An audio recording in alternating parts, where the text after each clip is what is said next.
নমস্কার, কেমন আছেন সবাই? ম্যাথসলে আপনাদেরকে স্বাগত জানাই।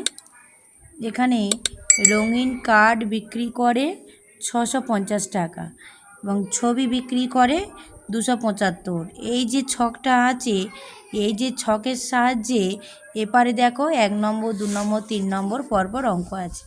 এই অঙ্কগুলোর সমাধান আমি তোমাদেরকে করে দেখাবো। আগের ভিডিওতে আমি বলেছি বাস্তব সংখ্যার সম্বন্ধে আলোচনাগুলো আগের ভিডিওতে করেছি। তাহলে আজকের কি করব? আজকের করব এই যে 1 নম্বরগুলো আছে, কার্ড বিক্রি করে, এই যে মানে এপারের যে ছকটা আছে তার অনুসারে এপারে এই যে অঙ্কগুলো আছে। দেখো এই 1 নম্বরের অঙ্কটা দেখো, ওখানে যে কার্ডের ছবিগুলো দেওয়া আছে তার মধ্যে 65 টাকা প্লাস 385 টাকা সমান 450 টাকা। এখানে বলেছে, প্রশ্নে বলেছে 450 টাকা, 450 একটি ড্যাশ সংখ্যা। মানে আমাদের একের দাগে উত্তরটা কি করতে হবে, চলো একের দাগে উত্তরটা করে দেখাই। 450টা 50টি কী সংখ্যা? এখানে আছে ড্যাশ সংখ্যা। এই প্রশ্নের উত্তরটা আমরা করব। দেখো এখানে তোমরা ভালো করে লক্ষ্য করো, এখানে কোন সংখ্যা হবে? এইটা হচ্ছে 450 কী সংখ্যা? 450 একটা স্বাভাবিক সংখ্যা। এখানে কি লিখব বন্ধুরা? এখানে লিখব স্বাভাবিক সংখ্যা। ভালো করে বোঝার চেষ্টা করো, এটা স্বাভাবিক সংখ্যা। তাহলে 450টা কী সংখ্যা হলো? স্বাভাবিক সংখ্যা। চলো এবার 2-এর দাগে অঙ্কটা কি বলেছে দেখো,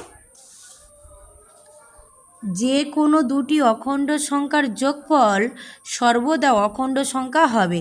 তাহলে যে কোনো দুটি সংখ্যা অখণ্ড সংখ্যা, আমরা আগের ভিডিওটিতে অখণ্ড সংখ্যা কি জেনেছি? অখণ্ড সংখ্যা হচ্ছে 0 থেকে শুরু, সেগুলো হচ্ছে অখণ্ড সংখ্যা। সর্বদাই যোগফল কি হয়? অখণ্ড সংখ্যাই হবে। এবার আসে 3 নম্বরটা, আমরা যে কোনো দুটি স্বাভাবিক সংখ্যা বা অখণ্ড সংখ্যা গুণ করি কি পাই? যদি দেখি দুটি স্বাভাবিক সংখ্যার গুণফল সর্বদা স্বাভাবিক সংখ্যা হয়, তাহলে দুটি স্বাভাবিক সংখ্যার গুণফল সর্বদা কি হয়? দুটি স্বাভাবিক সংখ্যার গুণফল সর্বদা স্বাভাবিক সংখ্যা হয়। দেখো আমরা এখানে 3-এরটা করে দেখাই। দুটি স্বাভাবিক সংখ্যা, ধরে নাও 2 একটা স্বাভাবিক সংখ্যা, 3 একটা স্বাভাবিক সংখ্যা, সমান 3 দুগুণে 6। এই 6টা হচ্ছে স্বাভাবিক সংখ্যা, স্বাভাবিক সংখ্যা। তাহলে 3-এর প্রশ্নটা উত্তর কি আসবে? 3-এর প্রশ্নটা আসবে দুটি স্বাভাবিক সংখ্যার গুণফল সর্বদা স্বাভাবিক সংখ্যা হয়। দুটি অখণ্ড সংখ্যার গুণফল কি হয়? অখণ্ড সংখ্যা হয়। এবার আসি 4-এর দাগে, যদি দুটি যে কোনো স্বাভাবিক সংখ্যা বিয়োগ করি, দুটো স্বাভাবিক সংখ্যা বিয়োগ করি, বিয়োগফল ও স্বাভাবিক সংখ্যা হবে কি না তা যাচাই করো। দুটি স্বাভাবিক সংখ্যা দেখি, এখানে তোমাদের একটা উদাহরণ দিয়ে বোঝাই যে দুটি স্বাভাবিক সংখ্যা যদি বিয়োগ করি, এখানে একটা গুণ করে বোঝালাম, এটা বিয়োগ করে বোঝাই।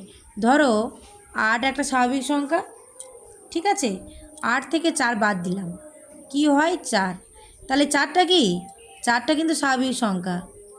তাহলে কি হলো? দুটি স্বাভাবিক সংখ্যার বিয়োগফলও স্বাভাবিক সংখ্যা হয়।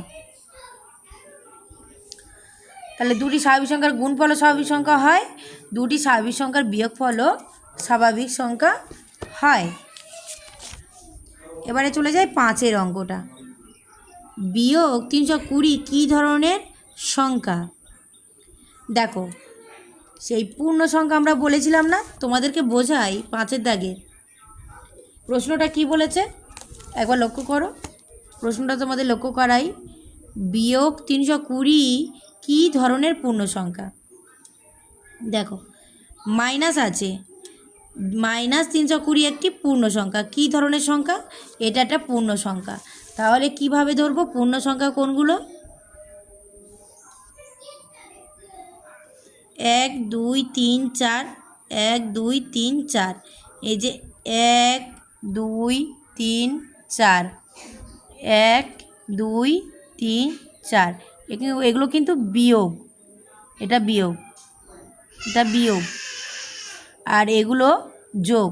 তাহলে পূর্ণ সংখ্যা আমরা আগের ক্লাসে কি দেখেছিলাম? আগের ক্লাসে লক্ষ্য করবে আমি পূর্ণ সংখ্যা বলেছিলাম প্লাস যেদিকে আছে এগুলো ধনাত্মক, আর মাইনাস যেদিকে আছে এটা ঋণাত্মক পূর্ণ সংখ্যা। পূর্ণ সংখ্যা দু ধরনের, একটা ধনাত্মক পূর্ণ সংখ্যা, একটা ঋণাত্মক। তাহলে এখানে একটা কি ধরনের সংখ্যা বলেছে, এখানে কিন্তু জানতে চাইনি এটা ধনাত্মক পূর্ণ সংখ্যা না ঋণাত্মক পূর্ণ সংখ্যা, এটা জানতে চাইনি, এটা শুধু জানতে চাইছিল কী ধরনের সংখ্যা। এটি একটি পূর্ণ সংখ্যা। এবারে চলে আসি 5 অঙ্কটা হয়ে গেল, এবারে আসি এই 6 অঙ্কটা।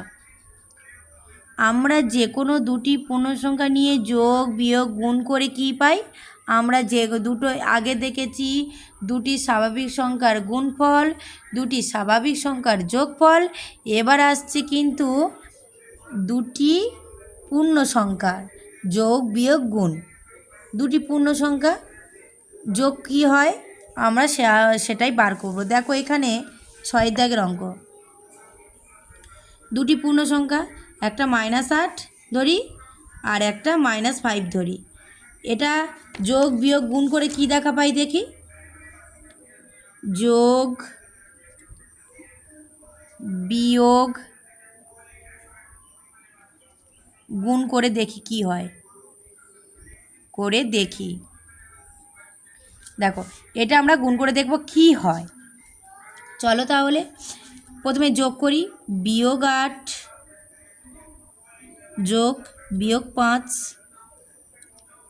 এটা বিয়োগ করি -8 বিয়োগ -5, একটা গুণ করি -8 গুণ -5। তাহলে এইটা যোগ করলে হবে -8 -5, এটা হবে -8 মাইনাসে মাইনাসে +5, এটা কি হবে মাইনাসে মাইনাসে প্লাস 5, 5 আসছে 40, এটা হলো কত? এটা হলো -13, এটা হলো -3, এটা হলো 40 হলো। তাহলে আমরা এই পূর্ণ সংখ্যাকে আমরা বিয়োগ করে দেখলাম। আমরা তাহলে আজ এই 6 দাগ পর্যন্ত অঙ্কগুলো করলাম।